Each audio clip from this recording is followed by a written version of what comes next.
Si vous n'avez jamais vu de zélotes dans l'évangile, parce que le véritable zélote, ce n'est pas notre frère Serge. Moi, je suis un premier zélote.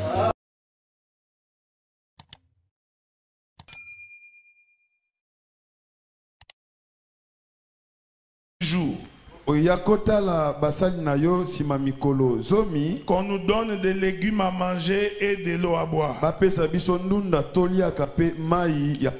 Je prends Ézéchiel chapitre 44. Ézéchiel chapitre 44.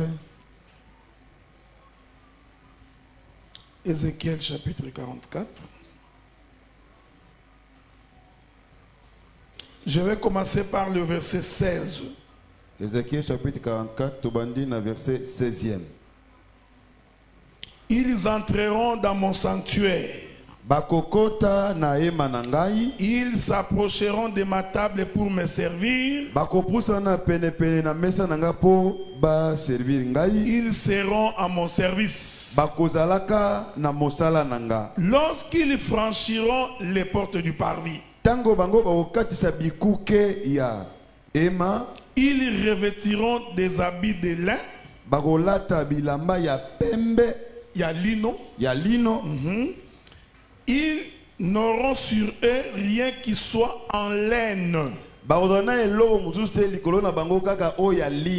Parce que on va en parler. Quand ils feront le service aux portes du parvis intérieur,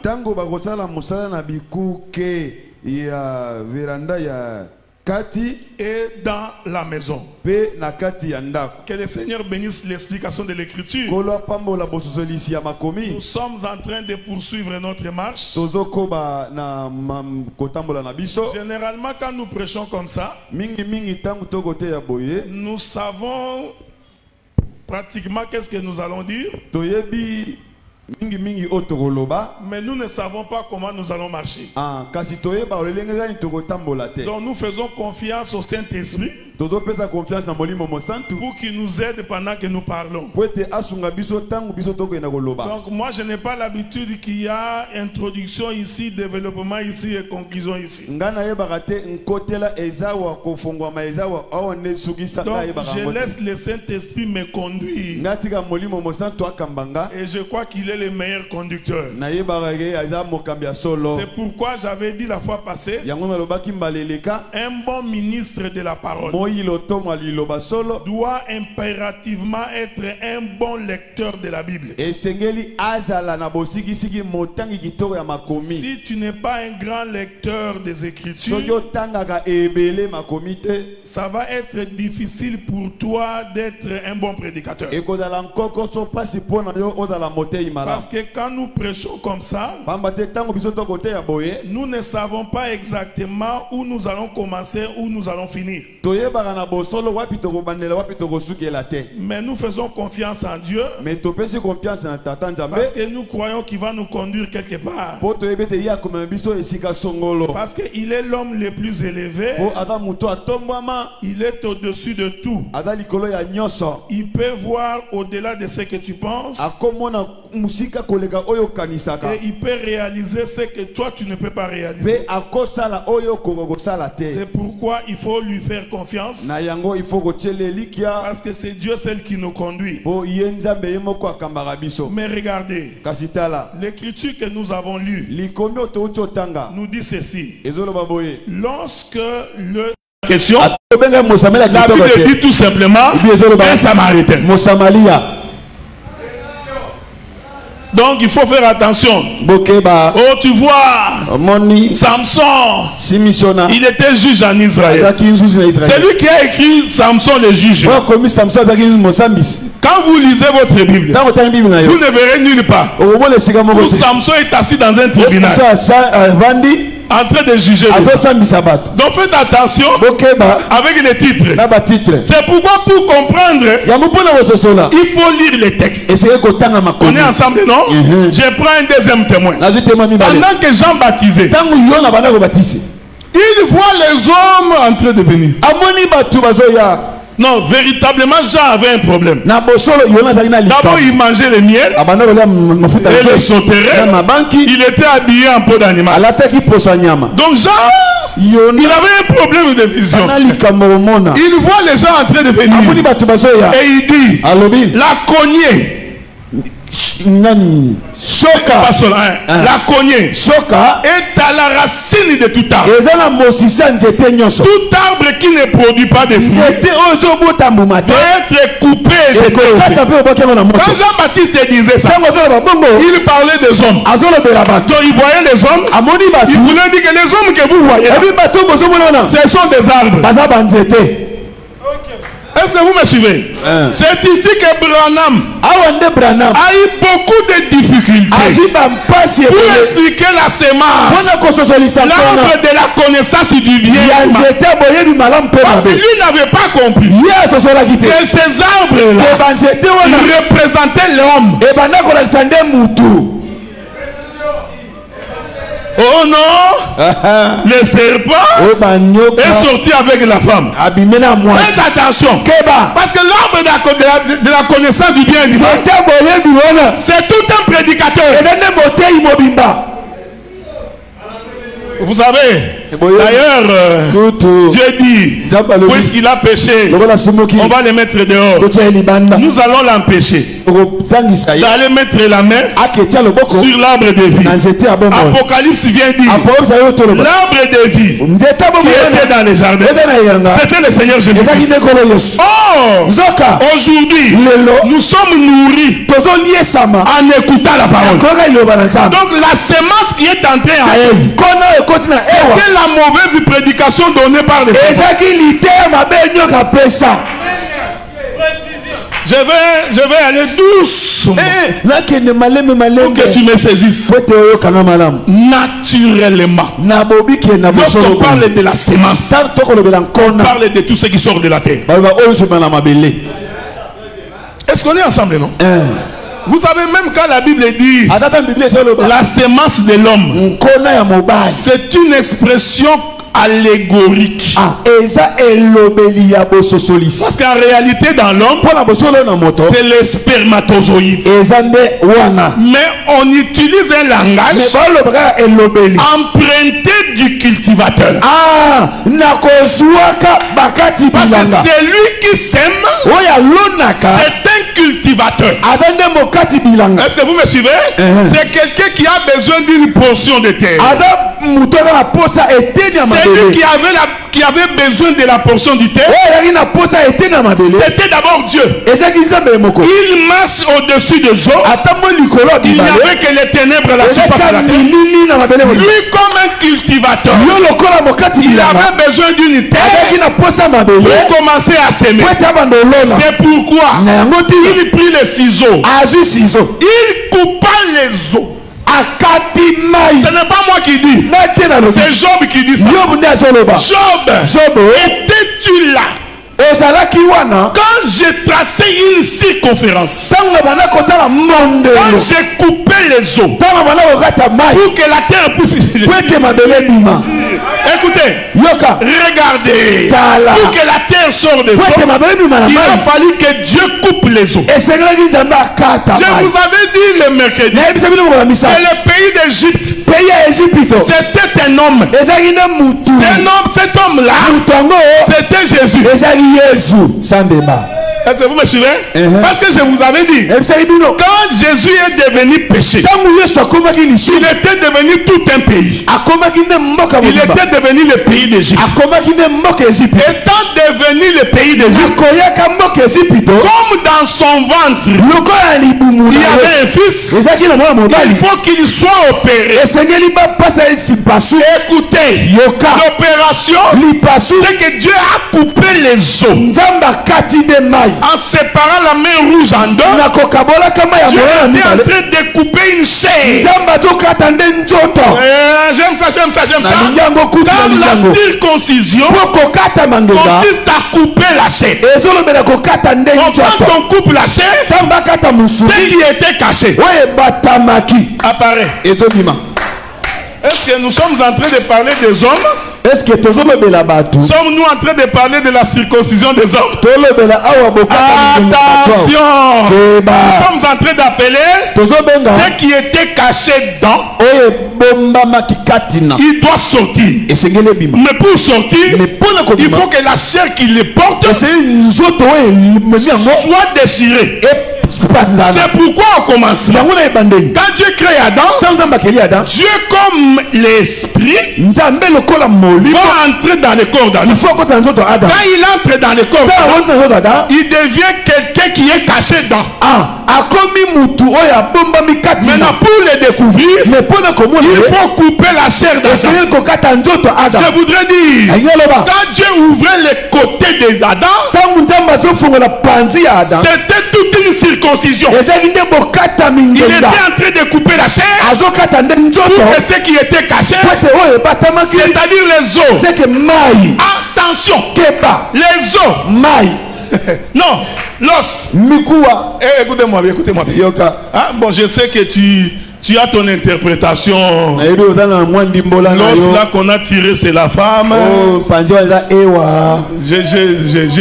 Je te laisse sur cette bande là. Tu peux rouler à 60 à l'heure. Hein? Nous changeons de bande. Parce que nous voulons rouler à 100 à l'heure. Vous savez, frère, j'ai toujours dit ce que Dieu avait dit à Daniel est vrai. Que dans les derniers temps, la connaissance augmentera. La manière dont nous prêchons aussi. Vous là, après nous, vous devez prêcher plus que nous. Car la gloire de la deuxième maison est plus grande que la gloire de la première. C'est pourquoi quand on est un véritable ministre, on ne jalouse pas les frères qui viennent avec la grâce. Parce que le père est appelé à partir pour que les fils apparaissent. Oui, oui. Quand ils étaient de l'autre côté, Jacob était le père de Joseph. Mais quand ils sont arrivés en Égypte, Joseph est devenu le père de Jacob. Il a logé Jacob. Il a nourri Jacob. Il était le chef de Jacob. Laisse-moi te dire, ne sois pas intimidé. Oh non, tu vois, je suis le père. Le père. Attention, le fils devient le père. Si tu comprends ces choses, tu ne feras pas la guerre à tes propres enfants. Il n'était pas encore un être vivant. Mais écoutez, la Bible dit, quand Dieu souffla, l'homme devint un être vivant. Attention, il était couché. Quand on souffla, il s'est mis debout. On est ensemble, non? Or, pour se mettre debout, tu as besoin des os. S'il n'y a pas les os dans ton corps, tu ne peux pas marcher. Est-ce que vous comprenez ce que je dis? Donc si comme le pasteur Dan est là, si nous retirons seulement les os, tous ces os, on les retire, son corps va dormir. Donc en réalité, ce qui fait marcher le pasteur, c'est les os. Oh, l'écriture dit, en réalité dans l'homme, c'est l'esprit. J'ai compris pourquoi Jacob avait dit, le jour où vous sortirez d'Égypte, emportez mes os. Je vais répéter ça. Ce n'est pas par plaisir. Jacob avait dit ça. Parce qu'il pouvait rester en Égypte. Parce que pourquoi on a emporté les os de Jacob? Parce que Jacob va être ressuscité quelque part. Vous avez lu votre Bible. Quand ils ont pris les os, ils en ont fait quoi? Jacob dit, le jour où vous sortirez, en d'autres termes, tant que vous êtes en Égypte, vous dormez, vous êtes mort. Mais pour que vous marchiez, vous avez besoin des os. Parce que c'est les os qui permettent au corps de marcher. J'ai compris, les os de Jacob et l'esprit dans le corps d'Israël. C'est pourquoi fois un jour, des individus transportaient un cadavre. Pendant qu'ils transportent des cadavres, ils sont en train de partir. Laisse-moi te dire, ce sont les prophètes. Les prophètes transportaient un cadavre. Pendant qu'ils transportent un cadavre, les Syriens vont les attaquer. Les Syriens là, c'est la mort. Pendant qu'ils partaient, tout d'un coup, les gens qui ont transporté les cadavres vont abandonner les cadavres. L'écriture dit, le cadavre va tomber sur les os d'Élisée. Amen. Je me pose la question. Les os d'Élisée étaient-ils en bas ou étaient sur la terre? Et quand le cadavre, le corps, tombe sur les os d'Élisée, prophétiquement, les os d'Élisée sont entrés dans ses corps. Et l'homme s'est mis debout. Je voudrais dire à quelqu'un ce soir, si le Seigneur te visite, tu marcheras, frère. Rien ne peut te retenir, parce qu'il est le Dieu qui fait mouvoir. J'ai pris le Saint-Esprit de Dieu qui te visite ce soir. Pour ce qui était impossible devienne possible. Ce qui n'était pas réalisé, cela soit réalisé. Je le déclare au nom de Jésus. Ceux qui t'ont retenu pour devoir marcher, ils poseront la question, n'est-ce pas lui? N'est-ce pas lui? Comment se fait-il qu'il marche aujourd'hui? Il répondra avec fierté. J'ai rencontré l'homme de Galilée, celui qui est fort et qui est puissant, celui qui nous a fait sortir du tombeau. Écoutez, dans les jardins, la terre sort des eaux. En tout cas, je vous prie de bien m'écouter, hein? Parce que nous sommes en train d'entrer dans des sentiers. Dans les sentiers que personne n'est entré. Vous savez, moi, des fois, quand j'ai la révélation comme ça, je vérifie d'abord. Je vérifie les prédications des pasteurs dans tout ce monde. Et puis je dis ce que j'ai là. Personne n'a prêché ça. C'est pas de l'orgueil. C'est la fierté de dire que ce que j'ai dit là, personne n'a encore dit ça. Regardez. Vous pensez que Dieu parlait de l'herbe. Oh Dieu, quand il regardait la terre, Dieu ne voyait pas l'herbe. Dieu voyait l'homme. Parce que Adam était la terre éparpillée dans la terre. Maintenant, quand Dieu rassemble Adam, et que Adam apparaît, Adam devient comme une plante qui sort de la terre. Est-ce que vous me suivez? Parce que naturellement, c'est l'herbe qui sort de la terre. Mais quand on regarde Adam, on se rend compte qu'il sort de la terre. Cet Adam-là, qui sort de la terre, est l'image du véritable Adam. Donc le vrai Adam, c'est Jésus. Lui aussi doit sortir de la terre. Voilà pourquoi quand l'ange vient visiter Marie, que la paix de Dieu soit avec vous, il visite Marie. Il dit Marie, tu es bénie de Dieu. Parce que toi là, tu tomberas enceinte. Et de toi, le Fils de Dieu sortira. Est-ce que vous me suivez? Marie répond, ça ne peut pas être possible. Parce que moi, je n'ai jamais connu d'homme. C'est que Marie disait. Je vous informe que Marie est de la tribu de Lévi. Il est donc le troisième fils de Jacob. Donc Marie est l'image de la terre sortie des eaux le troisième jour. Genèse dit ceci. La terre, quand elle est sortie des eaux, elle était vierge.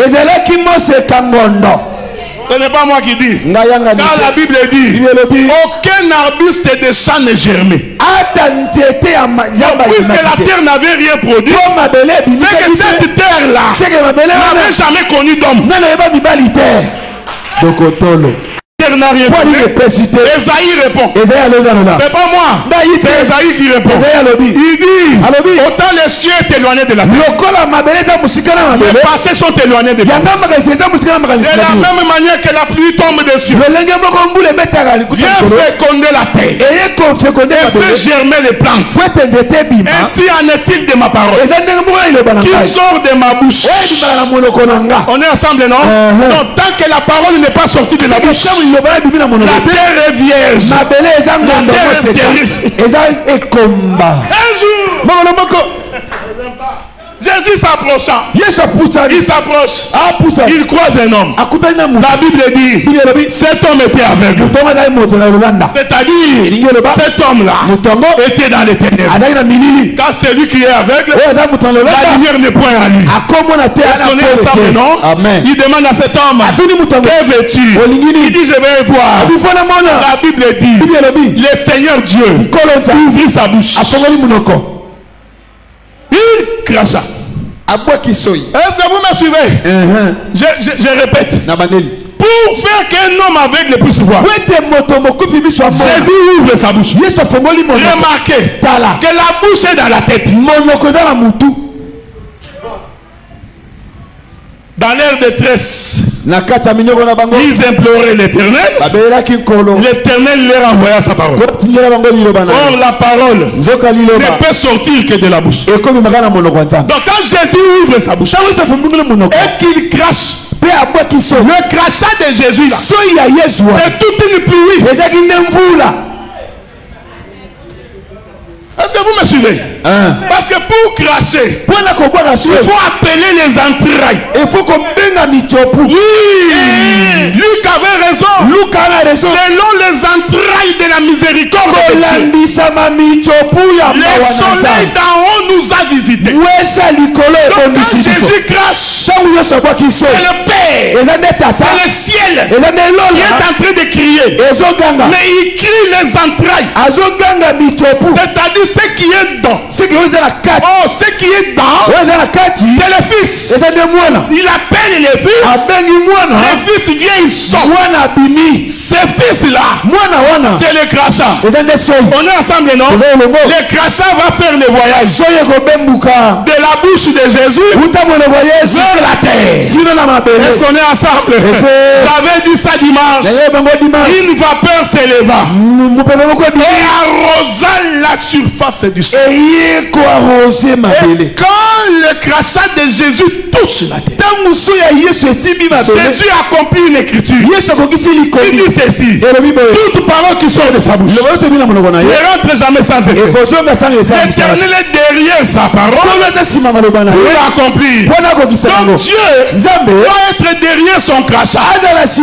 Voilà pourquoi la Bible dit une fois que le crachat toucha la terre, Jésus s'inclina. Il vient derrière sa parole. Mais il fait la boue. La main qui fait la boue, c'est le ministère de la parole. Laisse-moi te dire, c'est le ministère de la parole qui va te permettre de voir.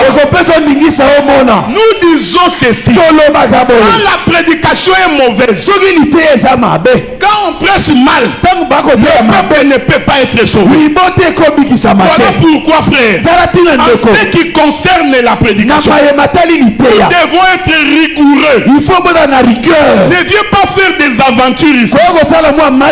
Parce que le ministère doit être en toi. Parce que cela dépend de la vie du peuple. Est-ce que vous me voyez? Il vient. Est-ce que vous me suivez? Il fait la boue.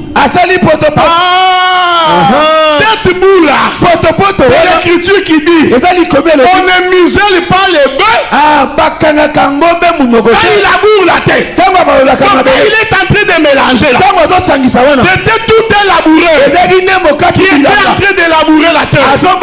Mais où est-ce que Jésus a vu ça? Il a vu ça au commencement. Parce que pour créer Adam, tu as aussi labouré la terre. Quand on laboure la terre, c'est pour qu'une semence puisse sortir, pour qu'un arbre puisse sortir, pour que l'herbe puisse sortir. Oui. Adam est un arbre qu'on a labouré pour qu'il puisse sortir. Pour que Adam devienne la nourriture de Dieu. Je vous dis, Dieu ne mange pas n'importe quelle nourriture. Il mange la nourriture que lui-même a préparée. Voilà pourquoi il doit manger Adam. Parce que Adam, c'est Dieu lui-même. Il a cultivé, il a élevé. Ensuite il a mangé. C'est l'œuvre de la croix. Dieu a mangé Jésus. C'est pourquoi Jésus dit, pour que Dieu vous exauce, il faut entrer dans moi. C'est pourquoi nous disons, Dieu n'a jamais exaucé un homme.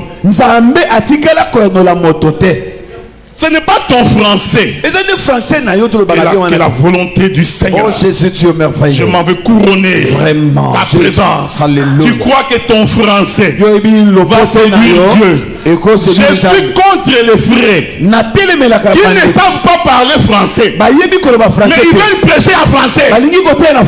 C'est un complexe. Parce que tu crois que quand tu parles français, que tu prêches bien. Dieu n'est pas français.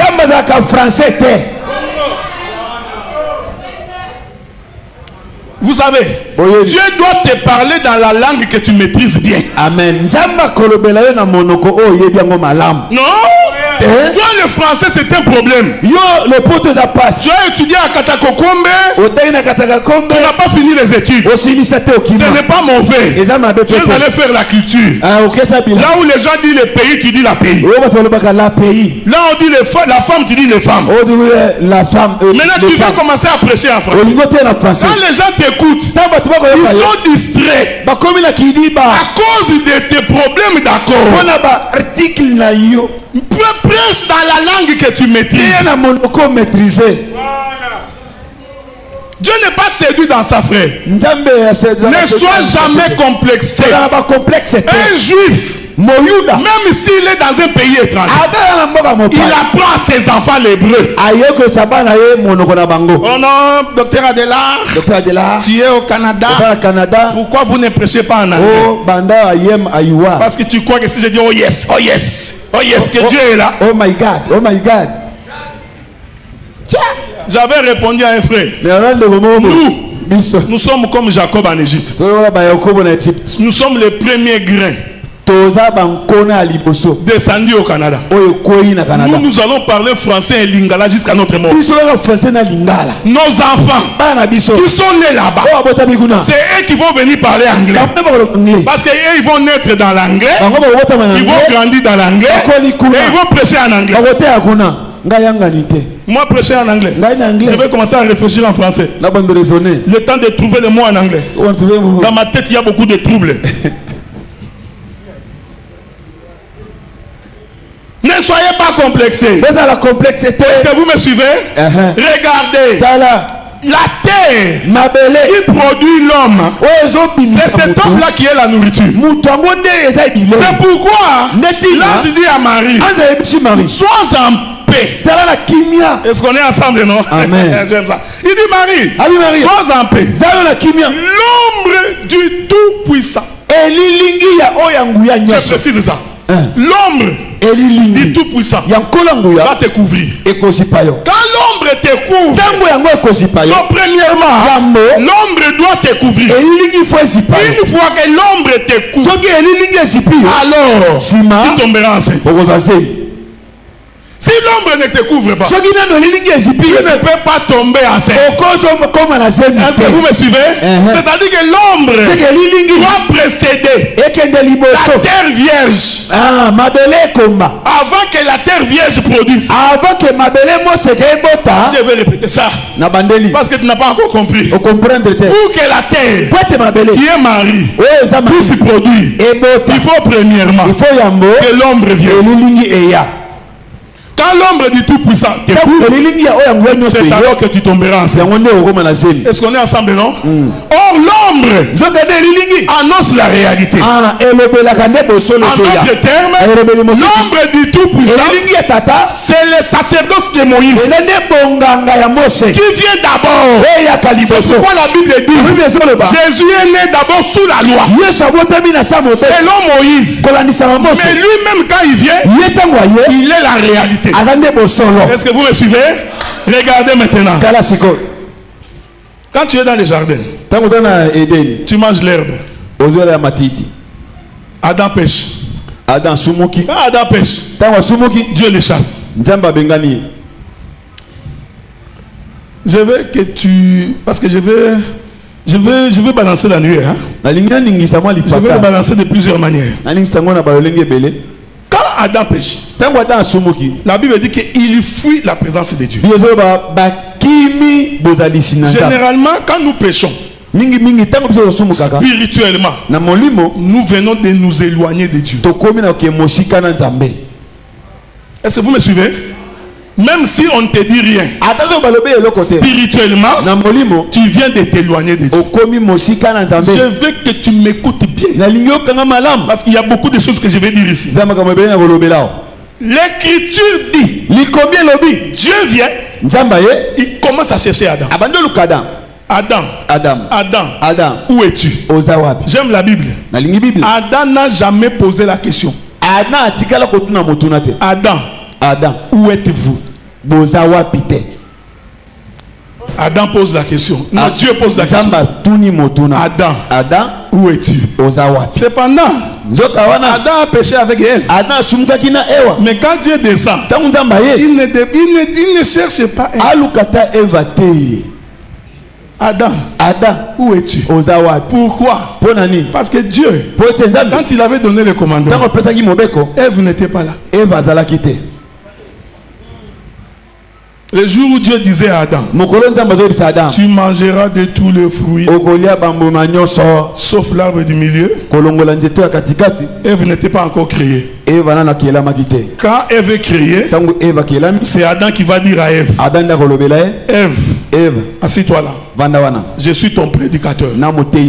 Toi, tu es l'église. Dieu m'a dit.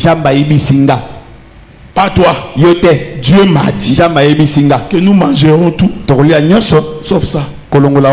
Est-ce que je t'ai dit de ne pas écouter la voix de ta femme? Ce n'est pas ce que j'ai dit. Hein? Si tu n'as pas compris, demandez.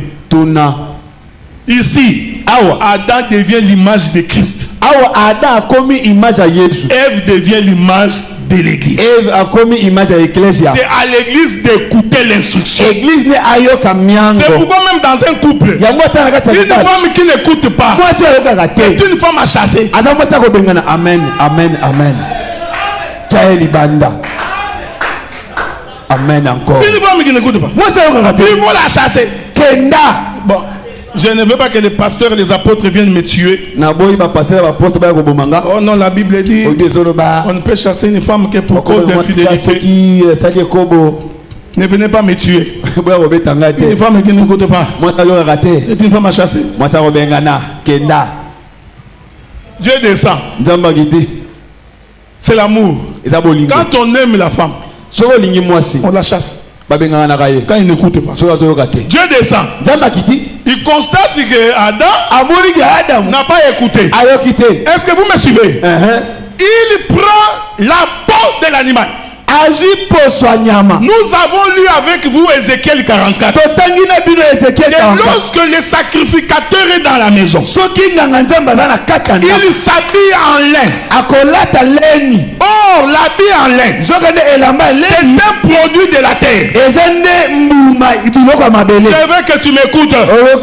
Lino de pépito vient de la sémence. L'habit en lin que tu portes là vient de la sémence. Est-ce qu'on est ensemble, non? Mais lorsque Adam pêche, Dieu veut le chasser. Il prend maintenant la peau de l'animal. Il le fit porter.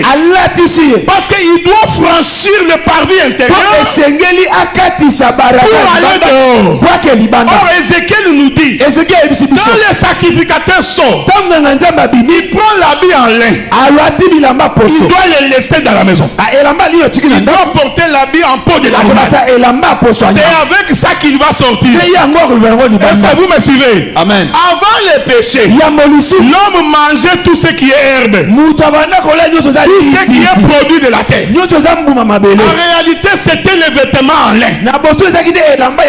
Est-ce que vous me suivez? Amen. Mais quand il pêche, il doit changer de vêtements. Il doit porter les vêtements de l'animal. Voilà pourquoi le sacerdoce des animaux, a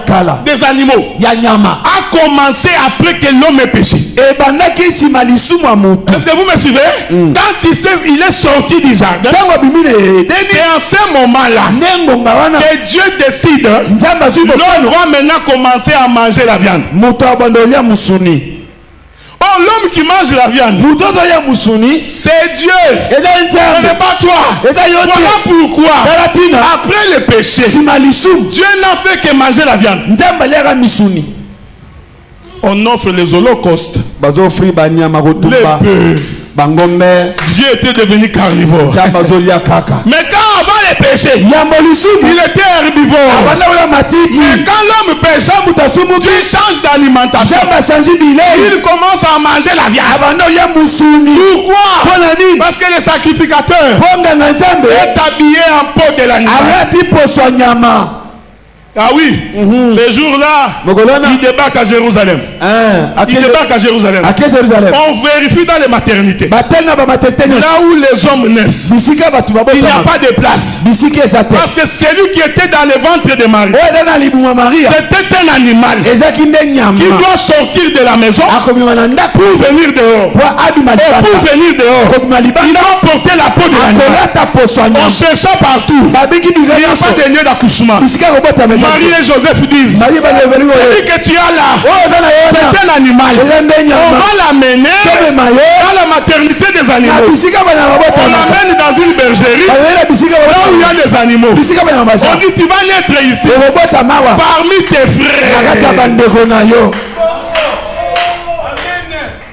Jésus est un animal né parmi ses frères. J'ai compris. Les animaux qui étaient présents ces jours-là, c'était Israël. Il est venu chez les siens. Est-ce que vous me suivez? Alléluia. Suivez-moi attentivement. La Bible dit, il est venu chez les siens. Les siens là, c'est Israël. Donc Jésus en naissant dans une bergerie, au milieu des animaux, il était venu chez les siens. Mais les siens l'ont rejeté. Pourquoi l'ont-ils rejeté? Parce que quand il est né, au lieu de le laisser comme ça, on l'a emmailloté, on l'a emballé, donc il s'est caché. Il est devenu invisible pour ses frères. Il le regarde comme ça, il ne le reconnaissent pas parce qu'il était emmailloté. Que la paix de Dieu soit avec vous. Quand la parole est emmaillotée, le peuple ne voit pas clair. La parole de Dieu, frère. Nazakomata